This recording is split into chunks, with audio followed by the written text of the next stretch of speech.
বিসমিল্লাহির রহমানির রহিম। পরম করুণাময় মেহেরবান আল্লাহর নামে। يا أيها الذين آمنوا كلوا من طيبات ما رزقناكم واشكروا لله إن كنتم إياه تعبدون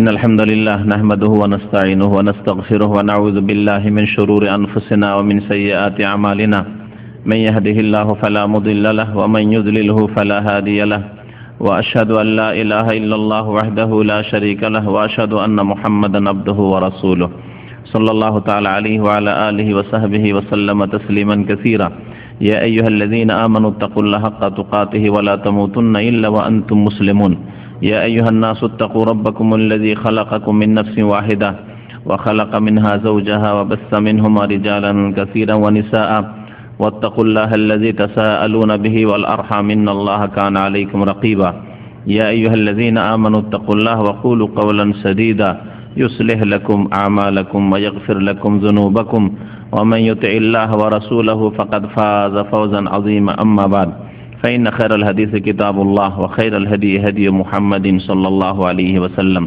وشر الأمور محدثاتها وكل محدثة بدعة وكل بدعة ضلالة وكل ضلالة في النار أما بعد فأعوذ بالله من الشيطان الرجيم بسم الله الرحمن الرحيم يا أيها الناس كلوا مما في الأرض حلالا طيبا ولا تتبعوا خطوات الشيطان إنه لكم عدو مبين আল্লাহ পাক রব্বুল আলামিনের সমস্ত প্রশংসা যে আল্লাহ পাক রব্বুল আলামিন আমাদেরকে সৃষ্টি করেছেন এবং আমাদের জন্য ভালো বস্তুগুলিকে যা আমাদের ইহকাল পরকালে ক্ষতি করে না তা আমাদের জন্য হালাল করেছেন। সে আল্লাহ পাকের যাবতীয় প্রশংসা যে আল্লাহ পাক রব্বুল আলামিন ওই সমস্ত নোংরা বস্তু, ঘৃণিত বস্তু যা আমাদের ইহকাল পরকালের ক্ষতি করে তাকে হারাম করেছেন। এই জন্য ইসলামের একটি গুরুত্বপূর্ণ বিধান হচ্ছে হালাল এবং হারাম। আল্লাহ পাক রব্বুল আলামিন কিছু জিনিসকে আপনার জন্য আমার জন্য হালাল করেছেন, সুতরাং হালাল সম্পর্কে জানতে হবে যে কি আপনার জন্য হালাল, কি খাওয়া হালাল, কি পান করা হালাল, কি গ্রহণ করা হালাল। আর হারাম সম্পর্কেও জানতে হবে যে কি হারাম যা আপনি একজন মুসলিম হিসাবে আপনার জন্য তা গ্রহণ করা, তা ভক্ষণ করা, তা পান করা জায়েজ নয়। আজকে দীর্ঘদিন পরে এই হালাল হারাম সম্পর্কে একটা আলোচনা আপনাদের সামনে করতে চাই সংক্ষেপে, যেহেতু আজকের সময় বড়ই অল্প সময়। এই সময় হালাল হারাম সম্পর্কে কিছু কথা আপনাদের সামনে তুলে ধরতে চাই। হালাল হারাম এত একটা গুরুত্বপূর্ণ বিষয় যে এর ওপর বেশ কিছু কিতাব লেখা আছে শুধু হালাল এবং হারামের ওপর। একটি কিতাবের নামই রয়েছে আল হালাল ওয়াল হারাম ফিল ইসলাম, ইসলামে হালাল এবং হারাম। এইরকম বেশ কিছু কিতাব লিখেছেন যারা ইসলামিক স্কলার তারা। আল্লাহ পাক রব্বুল আলামিন এই হালাল হারামের কথা কোরআনে কারীমে বেশ কিছু আয়াতে উল্লেখ করেছেন এবং নবী করিম সাল্লাল্লাহু আলাইহি সাল্লাম তা বিস্তারিতভাবে উম্মতকে জানিয়েছেন যে কি হালাল কি হারাম। সুতরাং আমাদের হালাল এবং হারাম সম্পর্কে জ্ঞান হাসিল করতে হবে আর তা বেছে চলতে হবে। মুসলিমের পরিচয় হচ্ছে হালাল এবং হারাম সম্পর্কে জানা এবং হালাল গ্রহণ করা, হারাম থেকে বেঁচে থাকা। কারণ হারাম বস্তু মানুষের জন্য ইহকাল পরকালের ক্ষতি করে, নিজের ক্ষতি করে, নিজের পরিবারের ক্ষতি করে, নিজের ছেলে মেয়ের ক্ষতি করে। যেসব লোকদের ভরণ পোষণ আপনি করছেন হারাম দিয়ে তাদেরও ক্ষতি করে। সুতরাং হারাম উপার্জন অথবা হারাম বস্তু যদি কাউকে খাওয়ান, আপনার স্ত্রী ছেলে মেয়েদেরকে হোক অথবা আপনার বাবা মাকে হোক, তাদের জন্য এটা ক্ষতিকারক। শুধু আপনার ক্ষতি নয় বরং তাদেরও ক্ষতি রয়েছে। আর যদি হালাল রিজিক নিজে খান, হালাল যদি খাওয়ান অন্যদেরকে, তো এর উপকারিতা রয়েছে ইহকাল পরকালে। দ্বীন ইসলাম দুটো জিনিসের সমষ্টির নাম। একটি হচ্ছে ইবাদত আরেকটি হচ্ছে মুআমালাত। ইবাদত মানে যা ইবাদত বন্দেগী আপনি করবেন, কালেমা তাইয়্যিবার শাহাদাত দিয়েছেন এবং 5 ওয়াক্ত সালাত আদায় করেন, আপনি মুসলিম, আপনি মাহে রমজানের সিয়াম পালন করেন, যাকাত প্রদান করেন, হজ করেন, উমরা করেন, জিকির আজকার, ফরজ, সুন্নাত, মুস্তাহাব, নফল, বহু রকমের ইবাদত রয়েছে। দৈহিক ইবাদত, আর্থিক ইবাদত, বাচনিক ইবাদত, বিভিন্ন রকমের ইবাদত রয়েছে। তাহলে ইবাদত একটা দিক, মুসলিম জীবনে ইবাদত একটা দিক।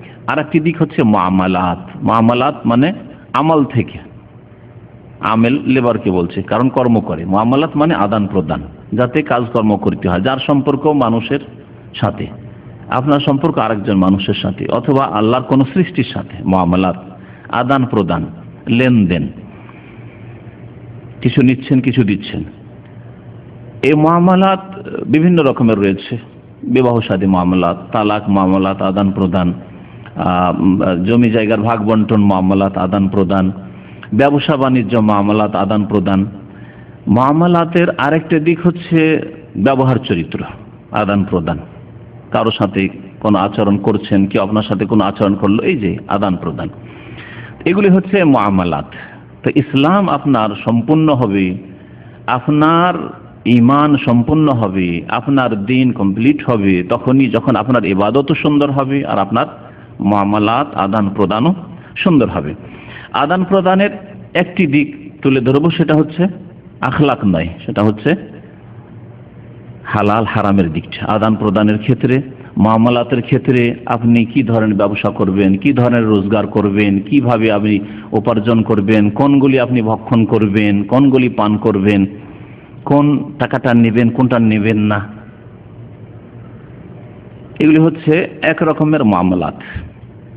আল্লাহ পাক রব্বুল আলামিন মানুষকে সৃষ্টি করেছেন পৃথিবীতে এমন করে যে তাদেরকে রুজি রোজগার করতেই হবে, কারণ তার নিজের আল্লাহ পাক পেট দিয়েছেন এবং প্রত্যেক ব্যক্তিকে এমন কিছু দায়িত্ব দিয়েছেন অন্যের ক্ষেত্রে যাদের ভরণ পোষণ আপনাকে বহন করতে হবে।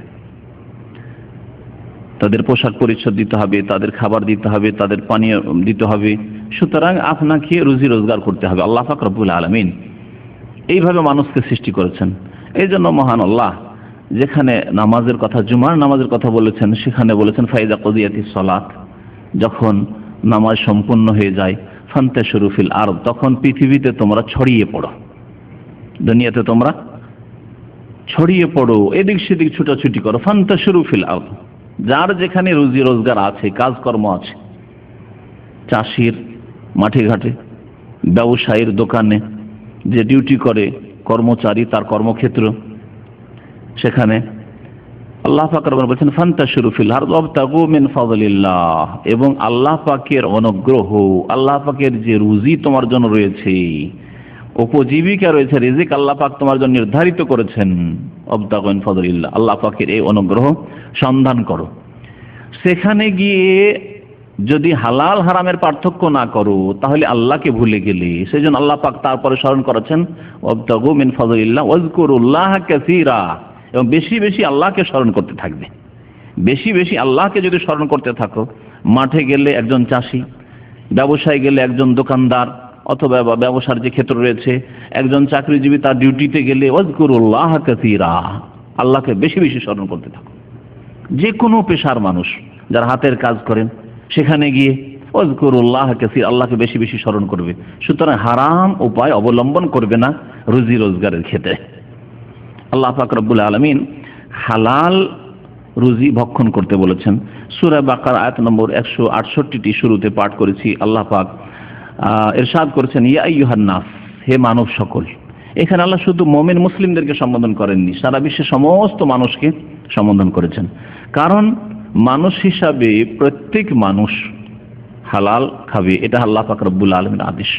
যদিও তার আগে সে আল্লাহর প্রতি বিশ্বাসী হবে, ঈমান নিয়ে আসবে, দিন ইসলাম কবুল করবে, সেটা ভিন্ন কথা। কিন্তু প্রত্যেক মানুষ হালাল খাবে। যদি হারাম খায় তাহলে সে নিজের ক্ষতি করবে, নিজের পরিবারের ক্ষতি করবে, নিজের আপনজনদের ক্ষতি করবে এবং ইহকাল পরকালের ক্ষতি করবে। তাই আল্লাহ পাক মানব সকলকে সম্বোধন করে ইরশাদ করেছেন ইয়া আইয়ুহান নাস, হে মানব সকল, কুলু মিম্মা ফিল আরদ হালালান তাইয়্যিবা, পৃথিবীতে যা কিছু বিদ্যমান রয়েছে, পৃথিবীতে যা কিছু রয়েছে তা থেকে খাও।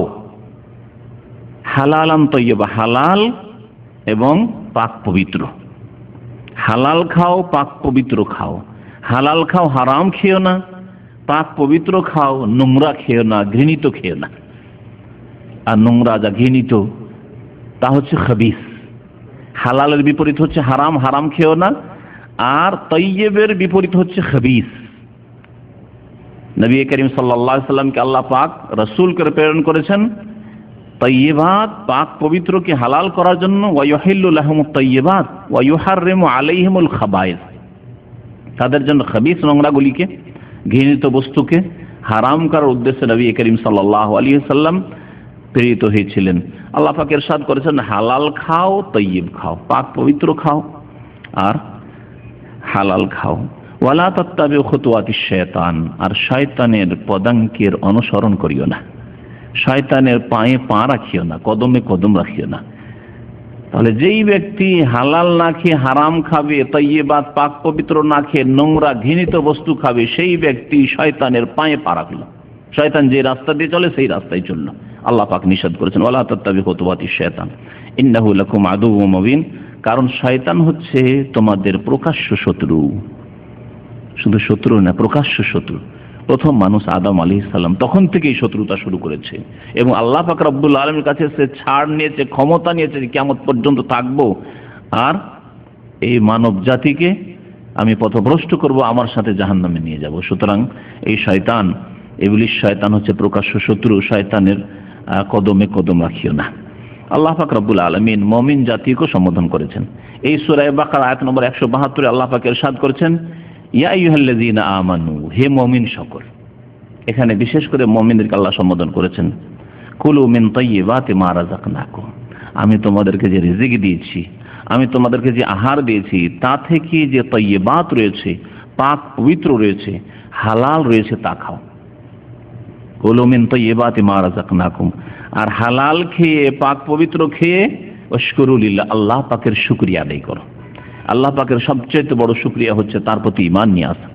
আল্লাহ পাকের সবচেয়ে বড় শুকরিয়া হচ্ছে তার ফরজ ইবাদত বন্দেগী করা, আর তারপরে নফল শুকরিয়া।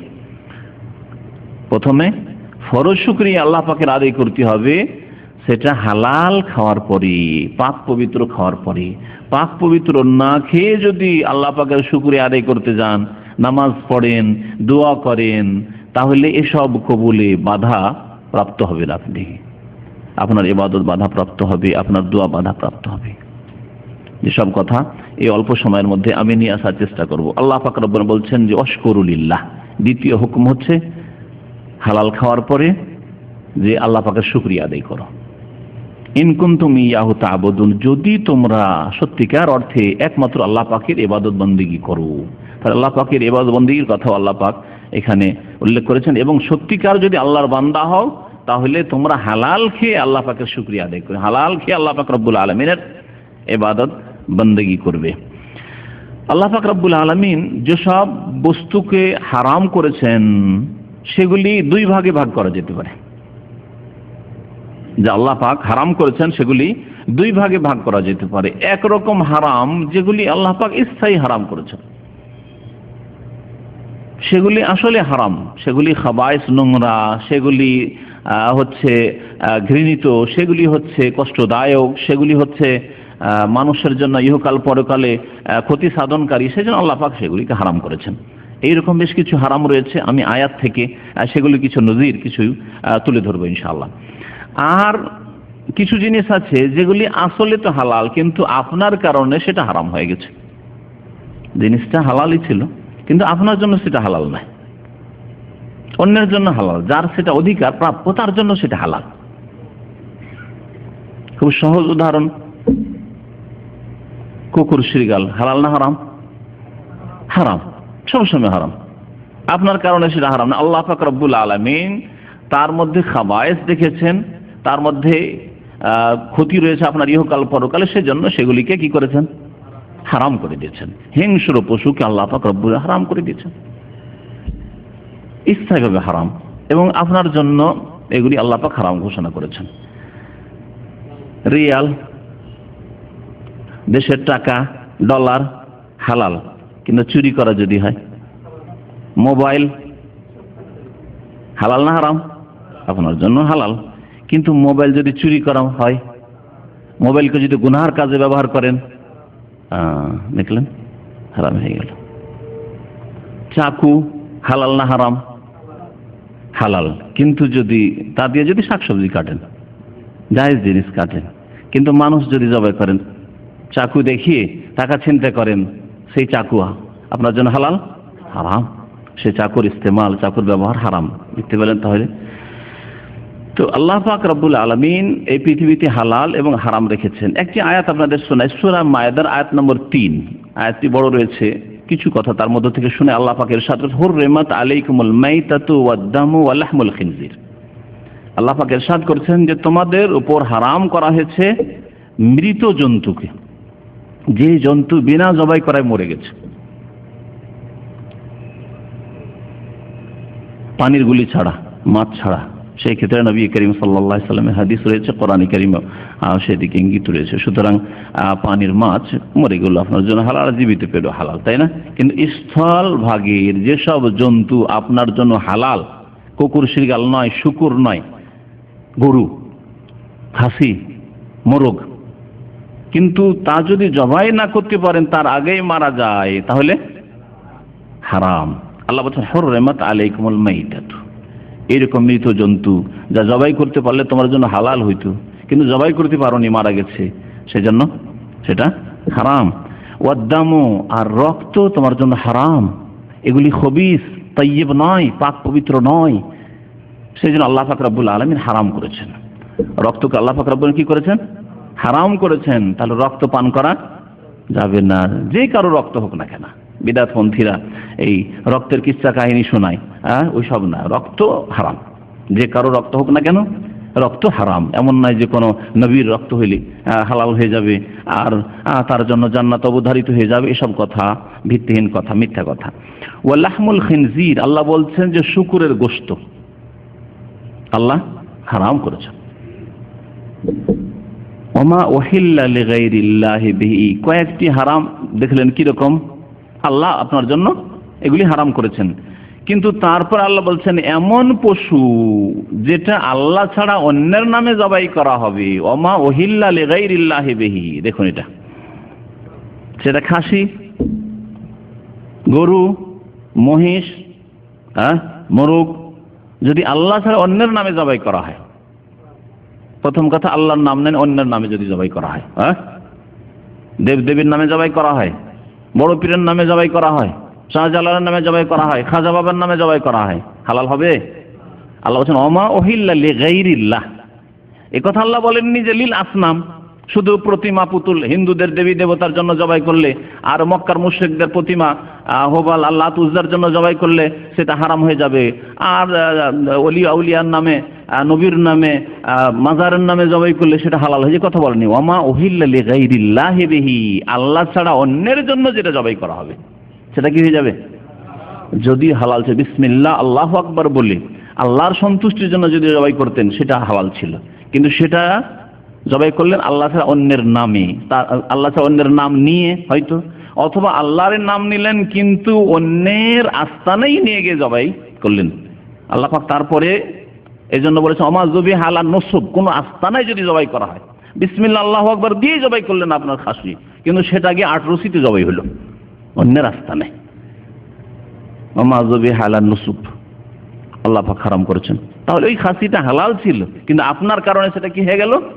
হারাম হয়ে গেল। আপনি হয়তো বিসমিল্লাহ আল্লাহু আকবার বললেন না, আল্লাহ ছাড়া অন্যের নাম নিলেন, অথবা অন্যের সন্তুষ্টির জন্য জবাই করলেন, অন্যের কাছে মনের কামনা বাসনা পূরণের উদ্দেশ্যে সেখানে গিয়ে খাসি মোরগ জবাই করলেন, গরু জবাই করলেন, যেখানে বাবা রাজি হলে আমাকে বাবা ছেলে দেবে, বাবা আল্লাহর কাছ থেকে নিয়ে দিবে, অথবা বাবা নিজে দিবে, যেই রকমই আকীদা হোক না কেন, কিন্তু আপনার উদ্দেশ্য হচ্ছে এই জবাইয়ের মাধ্যমে আল্লাহ ছাড়া অন্যকে রাজি করা, অন্যের নৈকট্য লাভ করা। ওমা উহিল্লা লিগাইরিল্লাহি বিহি। ওয়াল মুনখানিকা, এমন পশু যেটা আপনার জন্য হালাল ছিল কিন্তু গলা টিপে মেরে দিলেন, মুনখানিকা, কি হয়ে গেল? রক্ত প্রবাহিত করলেন না। নবী সাল্লাল্লাহু আলাইহি ওয়াসাল্লাম মা আনহার আদম, যে কোনো অস্ত্র, ধারালো অস্ত্র দিয়ে তুমি রক্ত প্রবাহিত করে দাও, তাহলে সেই পশু তোমার জন্য হালাল হয়ে যাবে, যদি সেটা মাকুলুল্লাহ হয়, মানে সেটা আল্লাহ পাক যদি হালাল করে থাকেন। গৃহপালিত পশু যেগুলি, ওয়াল মাউকুজা, আর যদি ধারালো অস্ত্র দিয়ে আপনি জবাই করলেন না, ভারী অস্ত্র দিয়ে, লাঠি দিয়ে আঘাত করলেন, একটা বাড়ি দিলেন, তাতে মরে গেল, হালাল হবে? হবে না। আল্লাহ বলছেন মাউকুজা, আপনার কারণে এটা হারাম হয়ে গেল, না হলে মুরগিটা হালাল ছিল, এটা লাঠি মেরে ফেলে দিলেন, আর জবাই করা হলো, রক্ত প্রবাহিত হলো না। তাহলে ভারী অস্ত্র দিয়ে, এইরকমই গুলি দিয়ে, যাতে রক্ত প্রবাহিত করে না, গুলি দিয়ে আঘাত করলেন, সেটা হারাম হয়ে গেল। আল্লাহ বলছেন ওয়াল মুতারাদ্দিয়া, যদি ওপর থেকে পড়ে, মানে ছাদের ওপর থেকে, পাহাড়ের ওপর থেকে পড়ে যদি খাসি গরু মারা যায়, তাহলে সেটা হারাম। ওইরকম অ্যাক্সিডেন্ট, ধাক্কা লাগলো, অ্যাক্সিডেন্ট গাড়িতে, ধারালো অস্ত্র দিয়ে নয়, এটা ওয়াল মুতারাদ্দিয়ার অন্তর্ভুক্ত। আপনার অ্যাক্সিডেন্টের কারণে অথবা ওপর থেকে পড়ে যাওয়ার কারণে সেটা হারাম হয়ে গেল। ওয়ান্নাতিহা, আর যদি দুটো পশুতে লড়াই করে শিং দিয়ে মেরে দিয়েছে, তাহলে সেটাও হালাল হবে না। ওমা আকালা সাবু, আর যদি হিংস্র পশুতে খেয়ে নেয়, কুকুরে গিয়ে ধরে নিয়েছিল, বিড়ালে গিয়ে ধরে নিয়েছিল, আর তারপরে মরে গেছে, পেয়ে গেছেন আপনি, মরে গেছে অবস্থায়, জবাই করার সুযোগ পাননি, আল্লাহ বলছেন সেটা হারাম হয়ে যাবে। তাহলে দেখলেন হারামগুলি তাহলে দুই রকমের, তাই না? কিছু হারাম আল্লাহ পাক হারাম ঘোষণা করেছেন, আর কিছু হালাল ছিল কিন্তু আপনার কারণে অথবা পশুতে ধরে নিয়েছিল, আপনি জবাই করতে পারলেন না, সেই জন্য সেটা কি হয়ে গেল? হারাম হয়ে গেল। ইল্লা মা যাক্কাইতুম, তবে যদি জবাই করতে পারো, হিংস্র পশুতে ধরেছিল, তারপরে ছটপট ছটপট করছে, এখনো প্রাণ আছে, বিসমিল্লাহ আল্লাহু আকবার বলে জবাই করতে পারলেন, অসুবিধা নেই। আল্লাহ বলছেন ওমা যবিহা আলান নসব, কোন আস্তানায় যদি জবাই করা হয়, স্পষ্ট শোনেন, যারা মাজার আস্তানায় বিশ্বাসী তারা ভালো করে শুনেন আমার কাছে।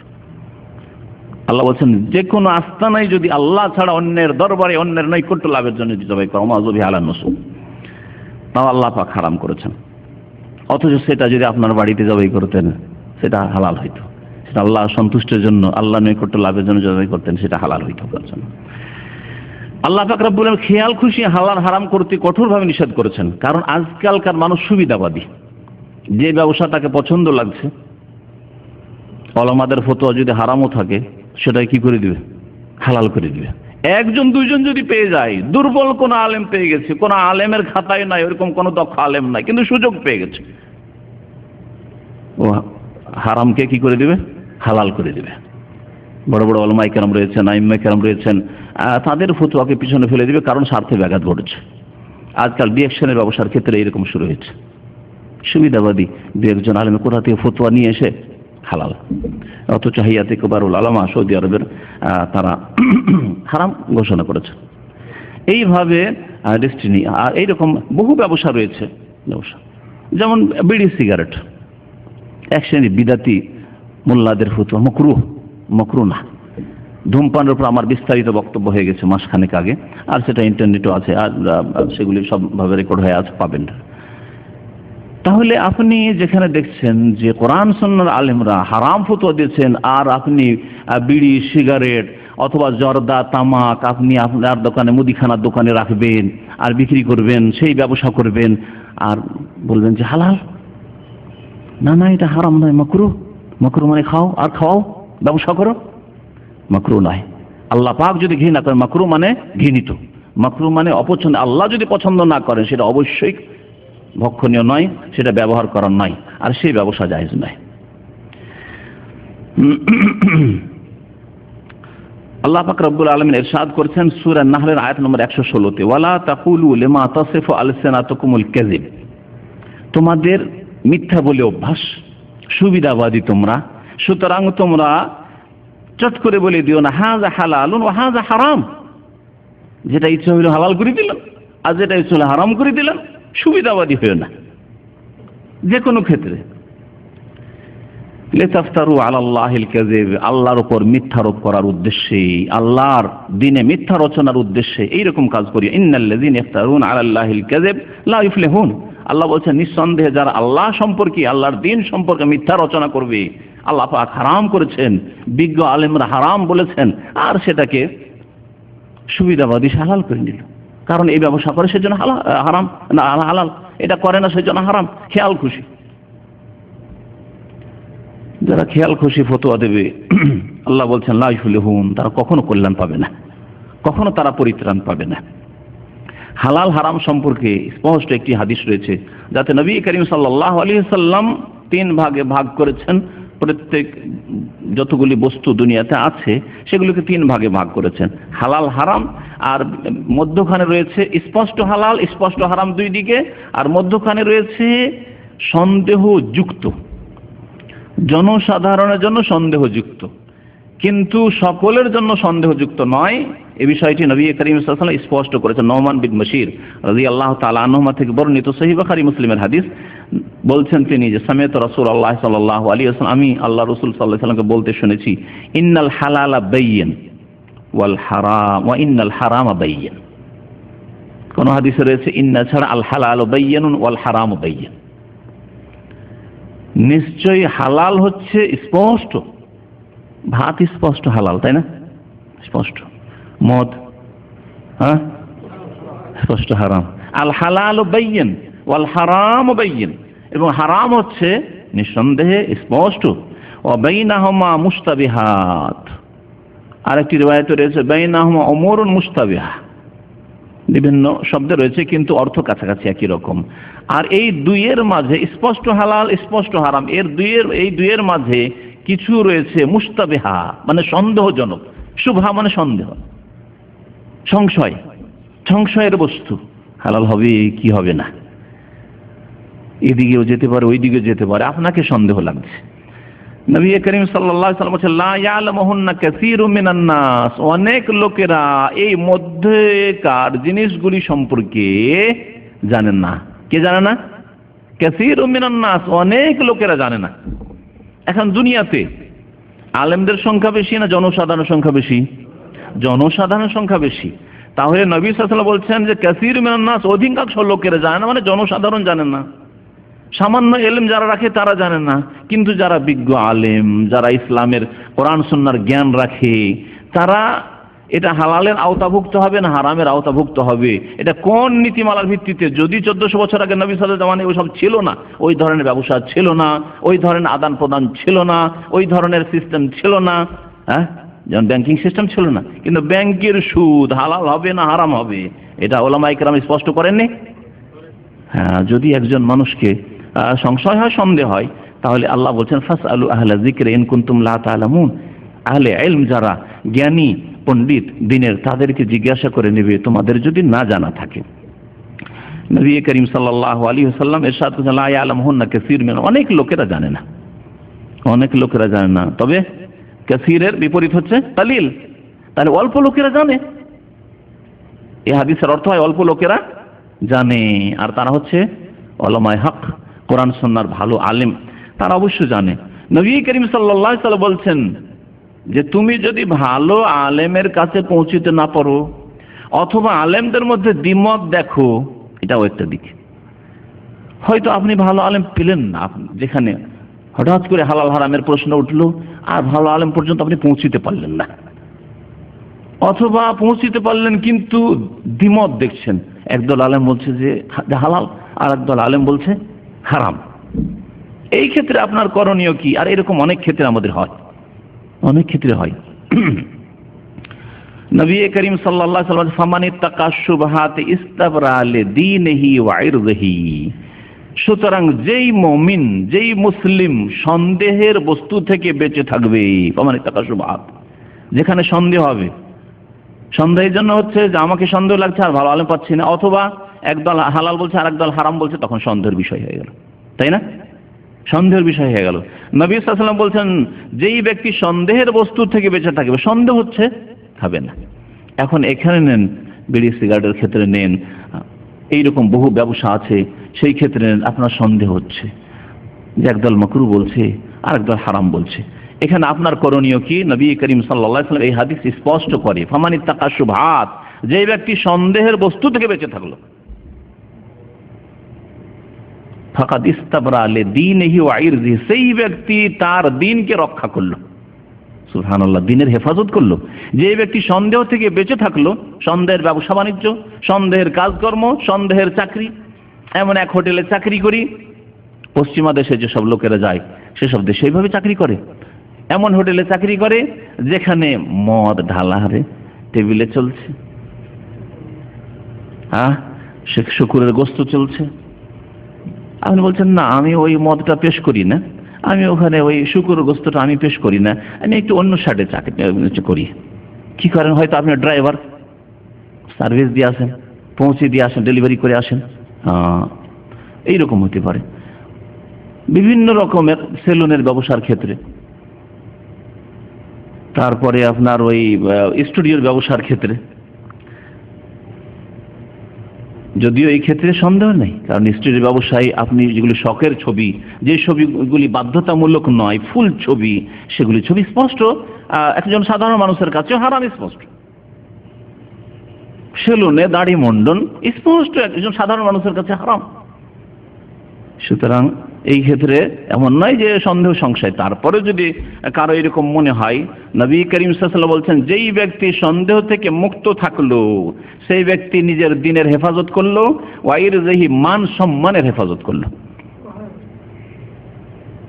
আমাদের এলাকায় মালদা, রাজশাহীতে আমের ব্যবসা, হারাম ব্যবসা চলে, আর অধিকাংশ লোক হারাম ব্যবসা করে। পাতায় আম বিক্রি হয়ে যায়, নাম পাতাই বিক্রি বলে। মুকুল হয়নি তার আগে বিক্রি হয়, আবার একদল মুকুল হওয়ার পর বিক্রি করে, আরেকদল মুকুল হয়ে এক দানা দানা হইতে লেগেছে তখন বিক্রি, আর একটু বড় হয়েছে তখন বিক্রি, কিন্তু এখন কোনো কাজে লাগবে না। কমের পক্ষে আচার খাওয়ার মতো হইতে হবে, কারণ আমের কাঁচাতেও মানে আচার খাওয়া যেতে পারে বা কাজে লাগানো যেতে পারে, কিন্তু লিচু কাঁচাতে কোনো কাজে লাগবে না যতক্ষণ না পাকবে। এইরকম বহু ফল আছে কাঁচাতে কোনো কাজে লাগবে না, তাহলে সেটা কি করে হালাল হইতে পারে? হারাম ব্যবসা। আর ঢালা হারে হারাম ব্যবসা করছে, বেশ কিছু মৌলভী সাহেব আলেমরাই হারাম ব্যবসা করছে, আম বাগানের পাতার ব্যবসা, মুকুলের ব্যবসা। নবী করিম সাল্লাল্লাহু আলাইহি ওয়াসাল্লাম বলেছেন, ওমান ওয়াকা ফিশ শুবহাতি ওয়াকা ফিল হারাম। আরো শুনেন, যেই ব্যক্তি সন্দেহে পড়লো সেই ব্যক্তি হারামে পড়লো। আপনি সন্দেহের ওপরেও ওই কাজ করে গেলেন, তা আপনি হারামে পড়লেন। আপনি এর উদাহরণ কেমন? বলছে কাররাই, একজন রাখালের মতো, ইয়া রাহাউল আল হেমা, রাখাল চড়াতে চড়াতে একটা এলাকা আছে, যে এলাকা রাজা শাসক সুরক্ষিত করে রেখেছে। আগের যুগে, প্রাচীন যুগেও বেশ কিছু এলাকা থাকতো সুরক্ষিত এলাকা, এটা সরকারের, এখনো সরকারের বেশ কিছু এলাকা আছে যেটা জনসাধারণ ক্রয় বিক্রয় করতে পারে না, সেখানে তাদের গরু ছাগল চড়াতে পারে না। নবী সাল্লাল্লাহু আলাইহি ওয়াসাল্লাম বলছেন যে একজন রাখাল চড়াতে চড়াতে ওই হেমা, যেটা সরকারের সুরক্ষিত এলাকা, সেই এলাকার কাছে চড়াতে চলে গেল। ইউশেকু আন ইয়ারতাফি, আইলের কাছে যেতেই হতে পারে যে ওই সরকারের জমিতে নেমে যাবে আপনার ছাগল, আপনার গরু, আপনার উট চলে যাবে সরকারের জমি। আর সরকারের জমি চলে যায়, তাহলে তার কাছে থানা পুলিশ আছে, ধরে নিয়ে যাবে, পিটুনি দিবে, শাস্তি, জেলেও যেতে হইতে পারে। আরে পাবলিকের গরিব মানুষের চড়িয়ে দেবেন, আপনার ক্ষমতা আছে, কিছুই করতে পারলো না, কিন্তু আপনি রাজা বাদশার চড়াতে গেছেন, আপনি সরকারের চড়াতে গেছেন, সহজ কথা নয়, তাই না? ওই রকমই আল্লাহ পাক রব্বুল আলামিনের হারামকৃত এলাকা রয়েছে, হুদুদুল্লাহ রয়েছে। আপনি যখন বর্ডারের কাছে যেমন সন্দেহে যাবেন, আর সন্দেহে গেলে আপনি ওমান ওয়াকা ফিশ শুবহাত ওয়াকা ফিল হারাম, যে ব্যক্তি সন্দেহে গেল সেই ব্যক্তি হারামে পড়লো। আর হারামে পড়লে আল্লাহ পাক রব্বুল আলামিনের জেলে জাহান্নামে যেতে হবে, কবরের আযাবে যেতে হবে। আল্লাহ পাক রব্বুল দুনিয়ার শাস্তি দেবেন, আখিরাতের সাথে স্ত্রী চরিত্রহীনা হয়ে যাবে, আর ছেলেমেয়েরা বেয়াদব হয়ে যাবে, ছেলেমেয়েরা আপনার অবাধ্য হয়ে যাবে। এসব আল্লাহ পাকের দুনিয়ার শাস্তি, আখিরাতের বহু শাস্তি রয়েছে। ওমান ওয়াকা ফিশ শুবহাত ওয়াকা ফিল হারাম, যে ব্যক্তি সন্দেহে পড়লো সে হারামে পড়লো। বুখারী মুসলিমের হাদিস। নবী করিম সাল্লাল্লাহু আলাইহি ওয়াসাল্লাম সন্দেহ থেকে কিভাবে বেঁচে থাকতেন এবং সন্দেহ থেকে নিজের পরিবার পরিজনকে কিভাবে বাঁচাতেন, এই মর্মে দুইটি ছোট্ট হাদিস শোনাচ্ছি। নবী করিম সাল্লাল্লাহু আলাইহি ওয়াসাল্লাম থেকে আনাস রাদিয়াল্লাহু তাআলা বর্ণনা করেছেন, আন্নাহু রাসূলুল্লাহ ওয়াজাদা তামারাতান ফিত তারিক, একবার রাসূলুল্লাহ অত্যন্ত ক্ষুধার্ত ছিলেন, আর রাস্তায় একটি খেজুর পড়ে পেয়েছেন। একটি খেজুর পড়ে পেয়েছেন রাস্তায়, রাস্তায় পড়ে থাকা খেজুর খেতে অসুবিধা কি? কিন্তু নবী সাল্লাল্লাহু আলাইহি ওয়াসাল্লাম কি বলছেন শুনেন, লাউলা আন্নী আখাফু আন তাকুনা মিনাস সাদাকাতি লা আকালতুহা, আমার যদি এই ভয় না হইতো, এই আশঙ্কা না হতো যে এটা সাদকার খেজুর হইতে পারে, জাকাতের খেজুর হইতে পারে, তাহলে আমি খেয়ে ফেলতাম। কারণ খিদা আছে। একটি খেজুর পেয়েছেন রাস্তায় পড়ে, এমন না যে সাদকা জাকাতের খেজুর, সামান্য সন্দেহ, শতকরা 10-5% সন্দেহ হইতে পারে যে হতে পারে এটা সাদকার খেজুর, জাকাতের খেজুর। নবী সাল্লাল্লাহু আলাইহি ওয়াসাল্লাম বলছেন এই আশঙ্কা যদি আমার না থাকে, সামান্য আশঙ্কা, তারপরে নবী করিম সাল্লাল্লাহু আলাইহি ওয়াসাল্লাম ওই খেজুর খেলেন না। কেন খেলেন না? কেন খেলেন না নবী সাল্লাল্লাহু আলাইহি ওয়াসাল্লাম? সাদকার খেজুর, জাকাতের খেজুর, নবী সাল্লাল্লাহু আলাইহি ওয়াসাল্লামের জন্য সাদকা জাকাত হারাম ছিল। আলে বাইত রাসূলুল্লাহ সাল্লাল্লাহু আলাইহি ওয়াসাল্লাম এবং তার বংশধরের জন্য সাদকা জাকাত খাওয়া হারাম আল্লাহ পাক করেছিলেন তাদেরকে সম্মানিত করার জন্য, তাদেরকে সম্মানিত করার জন্য। কারণ সাদকা জাকাত এটা হচ্ছে নিচু হাত দিয়ে নিতে হয়। নবী সাল্লাল্লাহু আলাইহি ওয়াসাল্লাম বলেছেন ওপরের হাত নিচের হাত চাইতে উত্তম, ওয়ালিয়াদুল উলিয়া খায়রু মিনাল ইয়াদিস সুফলা, ওপরের হাত নিচের হাত চাইতে উত্তম। এই সাদকা নবী করিম সাল্লাল্লাহু আলাইহি ওয়াসাল্লাম এবং তার পরিবার আলী বাইত বংশধরের জন্য আল্লাহ পাক হারাম করেছিলেন। আরেকটি হাদিস শুনেন এই মর্মে আরো, নবী সাল্লাল্লাহু আলাইহি ওয়াসাল্লাম তো খেলেন না, নবী সাল্লাল্লাহু আলাইহি ওয়াসাল্লাম নাতি আর তাও ছোট ছেলে, সাবালক না হলে শরীয়তের দায়িত্ব আসে না, শরীয়তের বিধিবিধান ফরজ হয় না, হালাল হারামের বিধান আসে না।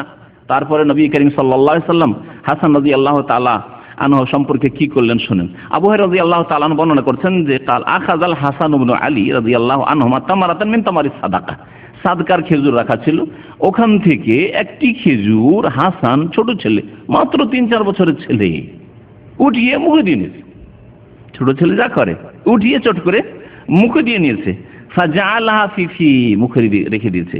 ফাকালা রাসূলুল্লাহ সাল্লাল্লাহু আলাইহি ওয়াসাল্লাম, তখন রাসূলুল্লাহ সাল্লাল্লাহু আলাইহি ওয়াসাল্লাম বলেন কিখ কিখ, আরবি ভাষায় কিখ কিখ ওই যেটা আমরা বলি ছি ছি, বলি না আমরা ছি ছি ছি। নবী সাল্লাল্লাহু আলাইহি ওয়াসাল্লাম বলেন কিখ কিখ, দুবার বললেন। তারপর ইরমি বিহা, ফেলে দাও ফেলে দাও ফেলে দাও, খেও না। আমা আলিমতা আন্না লা নাকুলুস সাদাকা, বাবু তুমি জানো না যে আমরা সাদকা খেতে পারি না, আমাদের জন্য সাদকা খাওয়া হালাল নয়। মুত্তাফাকুন আলাইহি, বুখারী মুসলিমের হাদিস। আরেকটি অংশ রয়েছে এই হাদিসের, এই বুখারী মুসলিমে, ইন্না লা তাহিল্লু লানা সাদাকা, আমাদের জন্য সাদকা হালাল নয়, এই কথা জানো না তুমি? হাসান রাদিয়াল্লাহু তাআলা নবী সাল্লাল্লাহু আলাইহি ওয়াসাল্লামের প্রিয় নাতি কান্না শুরু করে দিলেন মুখ থেকে ফেলতে, কিন্তু খেতে দিলেন না সাদকার খেজুর। এইভাবে সতর্কতা অবলম্বন করেছেন নবী করিম সাল্লাল্লাহু আলাইহি ওয়াসাল্লাম নিজের ক্ষেত্রে, নিজের পরিবার পরিজনের ক্ষেত্রে। আপনিও যদি সত্যিকার অর্থে মুসলিম হন, আপনার ক্ষেত্রে, আপনার ছেলে মেয়ের ক্ষেত্রে হালাল রুজি মুখে উঠিয়ে দেওয়ার চেষ্টা করবেন, হারাম রুজি দেবেন না। কারণ হারাম রুজি দিয়ে আপনি আপনার ছেলে মেয়ের ক্ষতি করবেন, হারাম পয়সা দিয়ে লেখাপড়া করাবেন, আপনার ছেলে মেয়েকে সর্বনাশ করবেন। আপনি হারাম রুজি দেবেন আপনার বাপ মাকে, আপনি সর্বনাশ করবেন বাপ মায়ের। আপনি বালা মুসিবত কত যে আসবে ইহকাল পরকাল আল্লাহ পাক জানেন। নবী করিম সাল্লাল্লাহু আলাইহি ওয়াসাল্লাম আরেকটি হাদিসে হালাল সম্পর্কে, হালাল ভক্ষণ সম্পর্কে, হালাল ভক্ষণ করলে আল্লাহ পাক বরকত দেন এবং দোয়া কবুল হয়, আর হারাম খেলে যে দোয়া কবুল হয় না, এই মর্মে ইরশাদ করেছেন। হাদিসটি বড় রয়েছে। আবু হুরায়রা রাদিয়াল্লাহু তাআলা আনহু থেকে বর্ণিত, কাল রাসূলুল্লাহ সাল্লাল্লাহু আলাইহি ওয়াসাল্লাম, রাসূলুল্লাহ সাল্লাল্লাহু আলাইহি ওয়াসাল্লাম বলেছেন আইয়ুহান নাস, হে মানব সকল। এখানে নবী সাল্লাল্লাহু আলাইহি ওয়াসাল্লাম সম্বোধন করেছেন প্রত্যেক মানুষকে।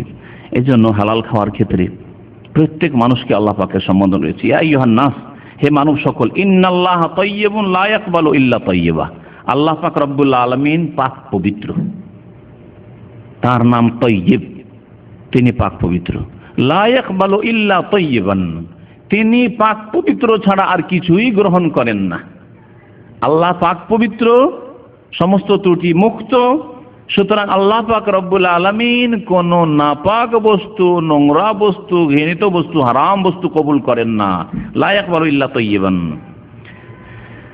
হারাম পয়সার সংমিশ্রণ রয়েছে, আর তা যদি আপনি সাদকা করেন, দান করেন, তা দিয়ে ফিতরা দিলেন, তা দিয়ে সাহারি খেলেন, তা দিয়ে ইফতার করলেন, তা দিয়ে আপনি মেহমানের আপনি আপ্যায়ন করলেন, লা ইয়াকবালু ইল্লা তাইয়্যিবান, আল্লাহ কবুল করবেন না, নেকি পাবেন না আপনি। আর যারা হারাম খান, কোনটা হারাম আর কোনটা হালাল মিক্স করে যারা খান, বাছাই করতে পারবেন? অসম্ভব কথা। কোনো কাজে তো লাগাবেন, সেটা তো আসবে আবার। আপনি যদি বাড়িতে লাগান, সেখানে বসবাস করছেন, ঘরে যদি লাগান বসবাস করছেন, খাওয়া বা পানাহারে লাগান তো পানাহার করছেন, যদি কাপড় চোপড়ে লাগান তাহলে আপনি সেটা পরিধান করছেন। সুতরাং আমাদেরকে সজাগ থাকতে হবে যে আমাদের রুজি রেজেকে যাতে করে হারাম না ঢুকে পড়ে। আল্লাহ পাক রব্বুল আলামিন শক্তভাবে ইরশাদ করেছেন রসুলকে সম্বোধন করেও আর মুমিনদেরকে সম্বোধন করে। এই দুইটি আয়াত এই হাদিসে নবী সাল্লাল্লাহু আলাইহি সাল্লাম তুলে ধরেছেন। বলছেন নবী করিম সাল্লাল্লাহু আলাইহি ওয়াসাল্লাম, ওয়া ইন্নাল্লাহ আমারাল মুমিনিনা বিমা আমারা বিহিল মুরসালিন। আর আল্লাহ পাক রব্বুল আলামিন মুমিনদেরকে সেই হুকুমই করেছেন, সেই আদেশই করেছেন যেই আদেশ রাসূলগণকে করেছেন। একই রকমের সম্বোধন করেছেন। আল্লাহ পাক রাসূলদেরকে সম্বোধন করে বলছেন সূরা মুমিনুন আয়াত নম্বর 51-তে, ইয়া আইয়ুহার রাসূলু কুলু মিনাত তাইয়্যিবাতি ওয়া আমালু সালিহা। হে রাসূলগণ, কুলু মিনাত তাইয়্যিবাত, তোমরা পাক পবিত্র খেও। রাসূল প্রত্যেক যুগের সবচেয়ে শ্রেষ্ঠ ব্যক্তি হয়েছেন।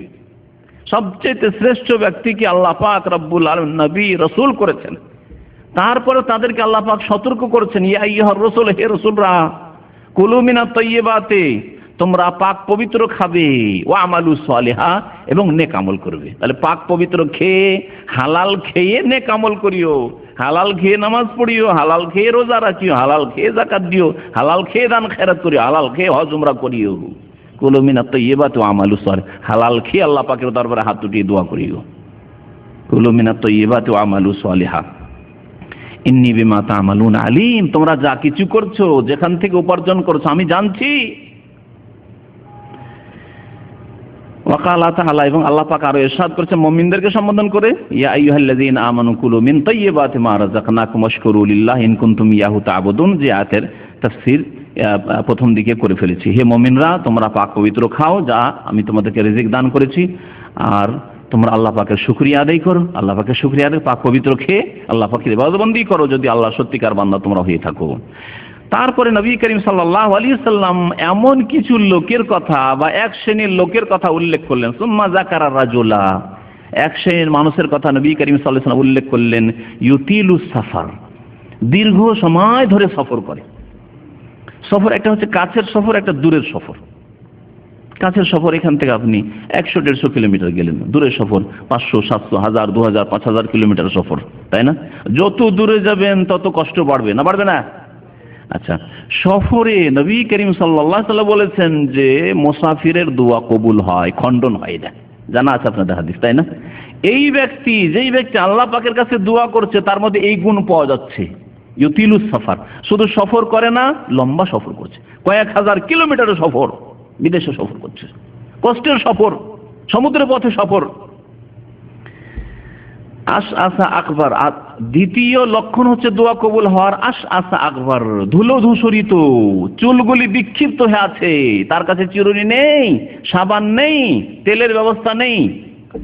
আর এই রকম যারা বিনয়ী হয়, আল্লাহ পাক তাদের উপর বিশেষ দয়া করেন। বিনয়ী মানুষ সাদা সিধা চলাফেরা করে, ফ্যাশন করে না, আর বেশি অহংকার করে না, যারা অহংকার মুক্ত জীবন যাপন করে, আল্লাহ পাক তাদেরকে ভালোবাসেন না, বাসেন না? আল্লাহ যত তাওয়াজু আপনার মধ্যে দেখবেন, যত নমনীয়তা দেখবেন, নমনীয়তা আপনার অঙ্গ প্রত্যঙ্গে হবে, নমনীয়তা আপনার লেবাস পোশাকে হবে। এই জন্যই নবী করিম সাল্লাল্লাহু আলাইহি সাল্লামের সুন্নাত হচ্ছে ইস্তিসকার নামাজ। বৃষ্টি চাওয়ার নামাজে যখন যাবেন তখন নতুন নতুন কাপড় পরে নয়, ঈদের মতো জুমার দিনের মতো নতুন নতুন কাপড় পরে নয়, আর ভালো হয়ে সেজে নয়, বরং ছিঁড়া ফাটা কাপড় পরে, ওই পুরানো যে কাপড়গুলি রয়েছে একটু ময়লা হয়ে রয়েছে আর ধুলো ধূসরিত হয়ে ওইভাবে যাবেন আপনি, যাতে করে আল্লাহ পাক আপনার দোয়া বা মুমিনদের দোয়া শোনেন। নবী সাল্লাল্লাহু আলাইহি ওয়াসাল্লাম বলছেন যে ওই ব্যক্তি ধুলো ধূসরিত হয়ে আছে, ধুলো বালি লেগে আছে শরীরে, আর কাপড় চোপড় একবারে ছেঁড়া ফাটা হয়ে আছে, সেটাও দোয়া কবুল হওয়ার লক্ষণ। তারপরে দোয়া কবুল হচ্ছে না। তৃতীয় দোয়া কবুল হওয়ার লক্ষণ হচ্ছে ইয়ামুদ্দু ইয়াদাইহি ইলাস সামায়ে, আসমানের দিকে হাত ওঠাচ্ছে। আর নবী সাল্লাল্লাহু আলাইহি ওয়াসাল্লামের হাদিসে রয়েছে যে হাত উঠিয়ে আল্লাহ পাকের দরবারে কেউ যদি দোয়া করে, আল্লাহ পাক লজ্জিত হয়ে যান খালি হাতে ফিরিয়ে দিতে, খালি হাতে ফেরান না, তাই না? তো তৃতীয় লক্ষণও পাওয়া যাচ্ছে দোয়া কবুল হওয়ার, হাত উঠে আল্লাহ পাকের কাছে দোয়া করছে। চতুর্থ লক্ষণ পাওয়া যাচ্ছে তার দোয়া কবুল হওয়ার, ইয়া রব্বি, বারবার করে আল্লাহকে, একবার নয়।